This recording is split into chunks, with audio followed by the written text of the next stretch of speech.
Gold and silver belongs to God. So Christians are not allowed to have private properties. Instead, they are to own wealth socially. Praise God, loves. I am sure we have all heard such statements on our journey to creating kingdom wealth. And it is such statements that has made Christians to shy away from owning wealth. They are literally forcing Christians to adopt the socialism ideology. But today we are going to look at a few verses that show that clearly God has no problem with us owning private properties. Let's read Exodus chapter 20, verse 15. You shall not steal.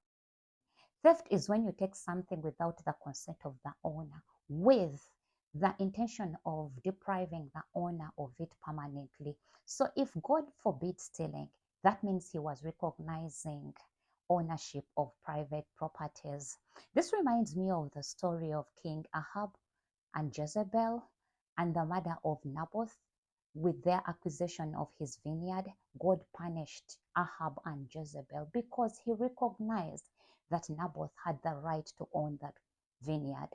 Let's read Deuteronomy chapter 19, verse 14. You shall not remove your neighbor's landmark, which the men of old have set, in the inheritance that you will hold in the land that the Lord your God is giving you to possess. Most land wrangles begin with people that remove the proper demarcation of the land. They remove the boundaries and then they take you to court. In most cases, you have to come back to the property with maybe a surveyor so that they can demarcate the land perfectly. And that is how the wrangles are going to end. But if God saw that such acts are wrong, that means he was recognizing private property ownership. Let's read Proverbs chapter 14, verse 23. In all toil there is profit, but mere talk tends only to poverty.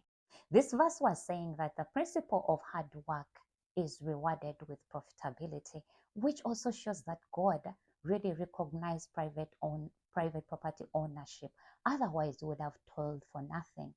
Let's read Exodus chapter 22, verse 5 to 6. If man causes a field or vineyard to be grazed over, or lets his beast loose and it feeds in another man's field, he shall make restitution from the best in his own field and in his own vineyard. If fire breaks out and catches in thorns, so that the staked grain, or the standing grain, or the field is consumed, he who started the fire shall make full restitution. In this verse, God was still recognizing private ownership of properties with the principle of compensation. Otherwise, why would we be compensated with something that doesn't belong to us? Let's read Proverbs chapter 19, verse 14. House and wealth are inherited from fathers, but a prudent wife is from the Lord. The principle of inheritance. Whatever property we inherit, maybe from our parents, relatives, friends, it must have been owned by them privately. Loves, we have seen a few verses that are supposed to help us not to let anyone gaslight us and deal with their prosperity messages. They take one verse and interpret it out of context because they want it to fit their agenda.